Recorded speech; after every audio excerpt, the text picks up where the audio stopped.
Hello. I was just impressed. That's some flow, that's some eloquence, and like, wow, it flowed like a very fast stream. Thank you. That's the way I think. Thank you so much. It's finally, like, I think it's been a few years in the making. Yes. Before we get like into the actual conversation, मैं अभी पहले ना सरमद से बात करी थी, मैंने उनसे पूछा कि डरते में खूसट का मतलब क्या होता है?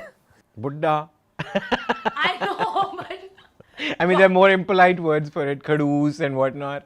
because I've heard Buddha Khoosat, but it was not like that's how I like you know, like I was like, okay, there has to be, is it a family name? Is it like? So this was my dada's pen name, which eventually became his screen name also. So we are technically Chaudhurys, which is our, like, say, the caste and the surname. But so dada used it because he used to write songs, and then he painted also. So he somehow, I don't know, there is a story, it's a very long story some other day. But Khoosat is Khoosat, and maybe he used it just like that, and then it stuck to his, you know, fame, and then Abba, you know, continued it. My full name would be Chaudhry Sarmad Ali Sultan Khoosat. Bhub.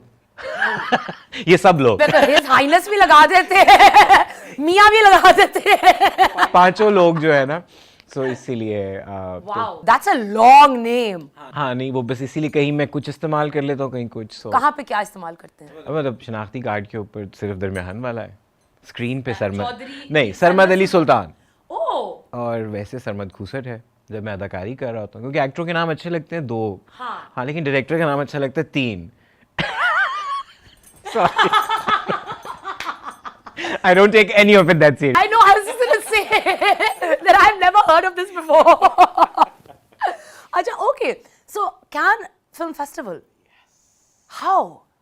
And like, tell me everything about it. I'm super excited. It's actually one of those pinnacle moments in like film globally, you know, is the Cannes Film Festival, for me at least. I think the entire credit, technically speaking, goes to Saim Sadiq, who is a brilliant filmmaker, a Columbia grad, who I had the good fortune of sort of mentoring him when he had just sort of, I think he was done with LUMS and he had applied for a master's degree in film. So he assisted me on this project called More Mahal for Geo. And after that, he just went to Columbia, and then, I mean, nothing stopped him from being brilliant and becoming more brilliant. So Saim has written this, he has directed this. We feel very lucky and fortunate that we are one of the producers. That is my little company, Khoosat Films, and I myself.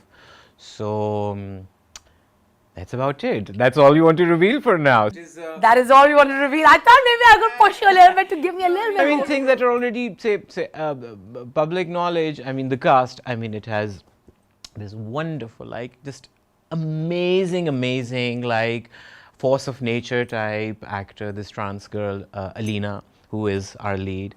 Then there is this brilliant actor, Ali Junejo. Then an up-and-coming, extremely gifted actor, Rasti Farooq. Then there is Sania Said, Sarwat Gilani, Sohail Sameer, Salman Pirzada Sahib, and Abdullah Siddiqui has done our background score. I mean, he's just brilliant. So, I mean, and the rest of The whole team, like, I mean, it's like a very powerful cast. My other producing partner on this is this phenomenal lady from the US. She's an Indian American, Purva Charan. So yeah, so I mean, that's us. We're taking it to, I mean, we just submitted. I mean, we were like, oh yeah, I mean, we know we've made a good film, but I mean, getting into Cannes, then getting officially selected in the Uncertain Regard category where we're competing also.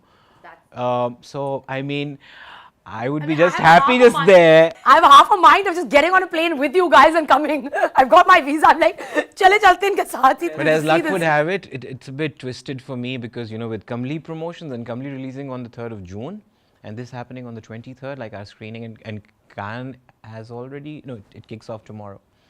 So I'll be going there for just 2 nights. Oh. But chalo, at least. हाँ, मैं उधर जाके मैंने सोचा कि मैं तस्वीरें खिंचवा के ना और अपनी फिल्म कोने में देख के खुश होके रो के जो भी होगा वो सब मैं करके प्रोसेस करके then I'll be back. What's your first emotion when you see your film on the big screen? Or Anxiety, a lot of anxiety. Like I'm a ball of nerves, and I think I have rarely sat with an audience and watched my own work. I mean, I feel very nervous. I think on Manto's premiere, I was just pacing outside in the lobby, and I mean, I was at the Manto premiere. I was there. And then when I traveled with Manto, I remember like I would just be like either just somewhere in a corner, hiding away from the audience, or just be there for the first 5 minutes, make my little speech, and literally just run and It is a bit daunting to see yourself on that. Out of all the projects that you've done, which one has pushed your limits the most? As an actor, as a creator? As an actor, no time to sleep. This 24-hour long performance. I mean, physically and I tuned in on that. yeah, and I think I'm more so emotionally. Because, I mean, for a project like that, you cannot prepare enough, you cannot rehearse enough. Our rehearsal spanned over many weeks, but, for, say, an actual hour of the performance, we started with a 5-minute unit and then took it to 10 and 15. So we never did like a 24-hour run for the whole thing.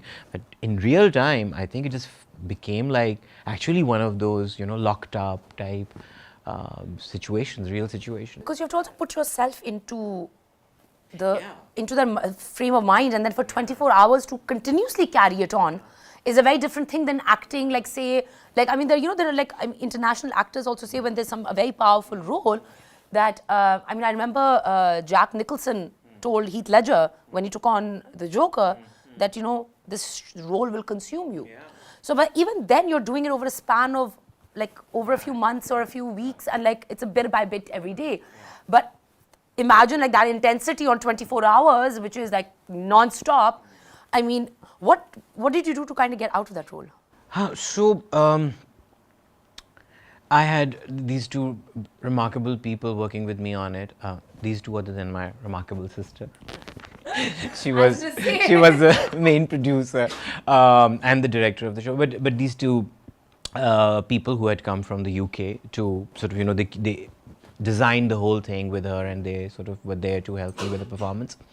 So Deborah, this amazing trainer, so she said that I'm only here to get you out of the character. So whereas we all think that as an artist it's all about going into it and getting into the thing. So she had like these proper like exercises which she would do with me after every rehearsal. She's like, now we need to get out of this, From the trailers, you've kept this beautiful mystery alive in it. It's elusive, it brings you in, it takes you out, it doesn't, like it invites you and then it pushes you back. That's the kind of feeling I got, that you're kind of like, the trailer's kind of bringing you in and then it expels you out like that. And it's like, yeah, you're not gonna, I'm telling you something, but I'm not telling you that. That's all I'm gonna say. Q, go. You see, I think I'll start with some criticism on trailer making or cutting a trailer. I do feel that, with say Hollywood and Bollywood also, because they're most of the time they're selling scale. They're selling the spectacle, or the VFX or the big stars, So I think, and 80% of the mainstream all over the world is just about predictable storylines, and I mean there's nothing wrong with that. So perhaps for those movies you can do trailers which tell you everything. Yeah. But for say films like Kamli, where we are not that large scale, we're not selling a spectacle of that scale. And also, I mean, the genre, and again, I do not want to prescribe genres, to be honest. Like, of course, I can say it's a female-centric film, it's a romance, it has drama.